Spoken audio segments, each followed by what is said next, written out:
Chapter 15. Ava stared at the screen and ran a slender hand across her chin. Why was this book proving so challenging? Was it the looming deadline? The fear that her last book's success had been a fluke and she wasn't really talented? Or was it Justin?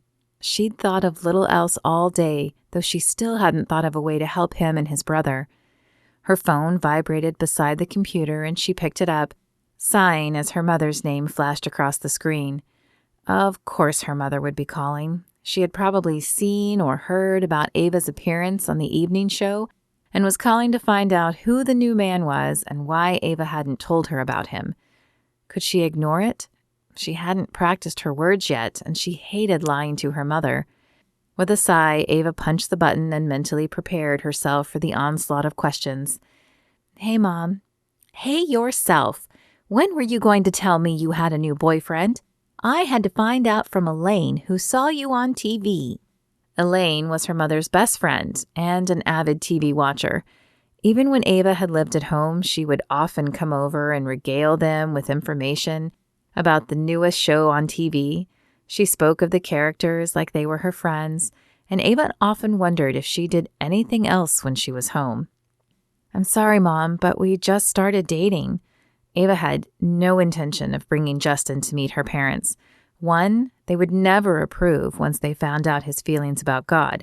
And two, they would probably see through the facade and then get on her case for ever taking the deal in the first place. She was even beginning to wonder if the delusion remained beneficial. Her books still lay unfinished, her mind still refused to cooperate, and the ride back to her house last night had been stilted and stiff, almost like the first day they met.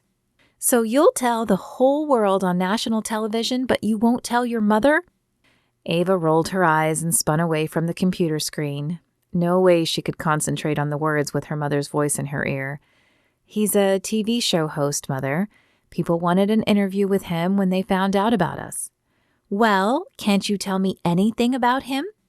"His name is Justin Miller, and he hosts a reality dating show." A knock sounded at her door and she crossed the room. She had no idea who would be showing up on her doorstep at this time, but the distraction was welcome. She peeked through the spy hole and bit her lip. "Is that all you can tell me? Are you sure you two are even dating?" "Mom, I have to go. Justin's here. Call you later." Without waiting for her mother to respond, Ava punched the end call button. She would deal with her mother later, when she had more to tell her and had the story more practiced. She opened the door and leaned against the frame. "I wasn't expecting to see you again so soon." "Good. I wanted to surprise you. I got reservations for Gennaro's tonight." His eyes scanned her face. "I'm not interrupting anything, am I?" Ava sighed. "No, I was trying to write, but not succeeding." Justin's eyes flicked over her shoulder as if making sure he really wasn't keeping her from something important. "Well, maybe this will help. Get some food to power that creativity." "Sure. It's not like I'm getting any work done here." Ava grabbed a jacket before locking the door and following Justin to his car. As she pulled her seatbelt across her chest, Ava glanced over at Justin. He looked a little different today, but she couldn't place her finger on what. His jeans still sported the perfect pleat, and his shirt was nicely pressed too. Her eyes traveled upward and she gasped. His hair. It looked not perfect. "What?" he asked as he caught her staring at him. "You looked more relaxed, and I was trying to figure out why. It's your hair. It's not perfect." Thank you?" Ava laughed. "Sorry, that didn't come out the way it sounded in my head. It's a compliment, and it looks good. It's nice to see you relax a little." He flashed her a small smile. "Maybe you're rubbing off on me." Was he flirting with her? Or was this still part of the act? He was so hard to read sometimes. Every time she thought she had him figured out, he would do or say something to contradict her thinking. As the silence settled in the car, her mind drifted from his possible flirtation to his definite problem. Had he talked to his brother? Should she broach the subject with him? She wanted to help, but he had seemed so resistant last time. "Anything new in your world?" Ava tried to sound nonchalant, but he could probably see right through her. He glanced away from the steering wheel long enough to fix her with a pointed stare. I'm not calling Garrett, if that's what you're referring to. I understand he wronged you, but he was your brother long before your ex-wife came into the picture. Justin shook his head and rolled his eyes. No offense, but seeing as how you've never been married, I'm not sure you're the person to be doling out advice. Ava blinked at his harsh words. Just because I haven't been married doesn't mean I don't know about betrayal. Her gaze fell to her lap. I was engaged once. Justin shot another glance her direction, but no venom existed in this one. You were? What happened? College, Ava said with a shrug. I thought we would end up together, but he was a year ahead of me in college, so he graduated first. He threw himself into his work and decided it was more important than me and called off the wedding. I'm sorry, but it was his loss. If he could see you now, I doubt he would sing the same tune. Ava wasn't sure of the truth in that, but there was no sense ruining the date by arguing with him. When they arrived at the restaurant, the hostess whisked them back to a secluded booth. She stayed just a little too long, shooting longing glances at Justin under lowered lids that he seemed not to notice. Or perhaps he was so used to them that he just ignored them. Ava wondered if this happened often. Unable to elicit a response from Justin, the hostess finally slinked away, and Ava picked up the menu. Everything looks delicious, she said as she scanned the offerings. Italian is my favorite kind of food, though I don't eat it often, Justin replied. His menu lay unopened in front of him. Either he wasn't eating, or he had the menu so memorized that he knew what he wanted without looking. Well, that was one more thing they had in common. Italian was her favorite food, too. Too bad that brought the grand total of their commonalities to about 3. Still, pretending to date him wasn't as bad as she'd thought it would be. True, they had only been on 3 dates so far, counting this one, but they had all been nice. In fact, they had been nicer than the last few dates she had been on with men she had more in common with. Could there be something to that opposites attract saying? So, how is the Image remake going? She glanced up at him from the corner of her eye to gauge his reaction. The corners of his lips twitched. It's going well. You impressed Peter with your performance on the evening show. And while we still need to be careful, the first responses have been favorable. Another solid few weeks and some more exposure might be enough to turn the tide in my favor. That soon, huh? The thought of just another few weeks hit her hard. She shouldn't care. It wasn't like they would end up together. But a few weeks seemed too short. I thought you said a month or 2. His brow lifted as he gazed at her. I did, but I didn't know how much of a natural you would be. How about you? How are the book sales going? I don't really know, Ava said. I don't see the results for 3 months, but I've definitely seen a rise of engagement on my author page. That's great news. Oh, hang on. His face clouded slightly as he pulled out his cell phone. He swiped the screen and his frustration faded to a look of confusion. What is it? It was none of her business, but watching his face was like watching a game of charades and not being able to guess. She picked up her water glass and took a sip. It's a friend request. I don't get them often. I only set up the page because the show's publicist said I needed to. It's from someone named Ava McDermott. Do you know her? Ava coughed, nearly spewing out the water she had just swallowed, and her wild eyes met his gaze. It couldn't be. She grabbed for the phone in his hands. Let me see that. She turned the screen to her and groaned, even as a flame of embarrassment licked up her neck. That is my mother. She called just before you picked me up asking about you.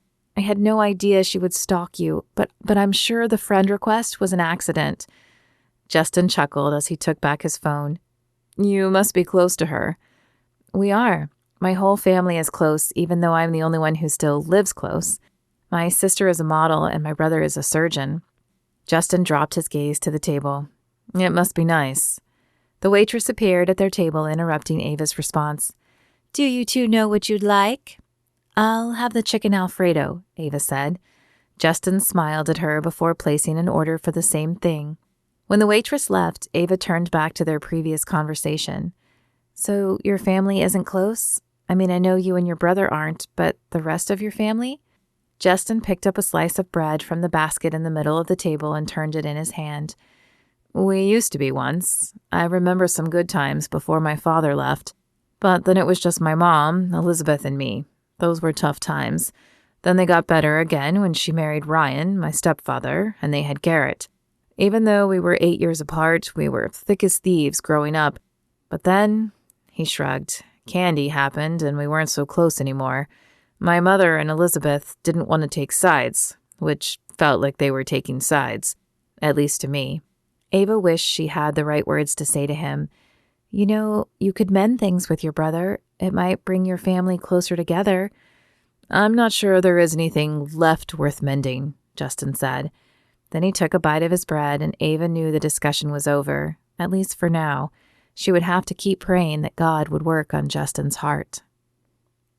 Justin watched Ava as her fork sliced through her cheesecake. She had surprised him by ordering it after completely cleaning her plate at dinner as well. Unlike most of the women Justin knew after living and working in Hollywood for the last decade, Ava appeared to have a healthy appetite, and he found it refreshing. In fact, he found a lot of things refreshing about her. The waitress quietly dropped off the bill as Ava finished her dessert. Justin opened the black folder and scanned the itemized list before pulling a $100 bill from his wallet. I could help with that, Ava offered. No, my treat, remember? So, how's the new book going? He slid the bill behind the receipt and closed the folder. The waitress would get a nice tip tonight.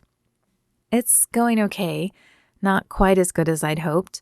Why not? What's the issue? I thought you had a debonair character you were basing it on. He grinned and brushed his shoulders in a showing-off motion. She flashed a small smile at him before sighing. Genevieve says it's because I'm not experiencing life. What do you mean? Another tinge of color flashed across her cheeks. I'm a romance writer, but this is my first date in months. Jen thinks I need to date more and do something daring so I can give my stories a spark. Daring, Well, he doubted any truly daring place would be open this late. But there was a band that played in a gazebo just a block away, and on clear nights like this, there would usually be couples dancing in the street. Perhaps that would be daring enough for her. Well, maybe we can do something about that. He stood and held out his hand to her. Her eyes narrowed as she took his hand. How? He shook his head and smiled mischievously. Not telling. You'll have to trust me. Trust you? Your idea of romance was a hot dog stand, remember? I'm not sure I should trust your idea of daring. Actually, he said with a laugh, you said hot dog stand. I just said it didn't matter where we ate. She smiled and rolled her eyes as they exited the restaurant. Okay, fine, but I still don't know if I should trust you. But he could tell that she did. There was no hesitation as she let him pull her down the street and toward the music. Her eyes widened as she realized what he had planned. Someone interrupted our dancing last time, so I thought we could continue here. Besides, dancing in the streets isn't something you can do every day. You're right about that. I've never danced in the street before. As her arms wrapped around his neck and his circled her waist, Justin felt himself fall. He'd been denying his feelings since the day they'd kissed, but he didn't want to run from them any longer. She turned her beautiful face up to him, her lips wide with her smile, and he couldn't stop himself. His face lowered to taste her lips again, and she did not pull away. Maybe we could make this relationship last a little longer, he said, brushing his finger across her lips as he pulled back. I'd like that, she breathed. He kissed her again, but when he pulled back this time, something caught his eye, some movement off to the side. He turned his attention from her and scoured the crowd. Someone had been watching them, someone blonde. He was almost sure of it, but the only faces he saw now were the happy faces of the other couples around them. What's wrong? She asked, sensing his change. I thought I saw someone watching us, but there's nothing there now. Probably just someone enjoying the show. He smiled at her to assure her, but he wasn't convinced of that. He would have to pay more attention to his surroundings from now on.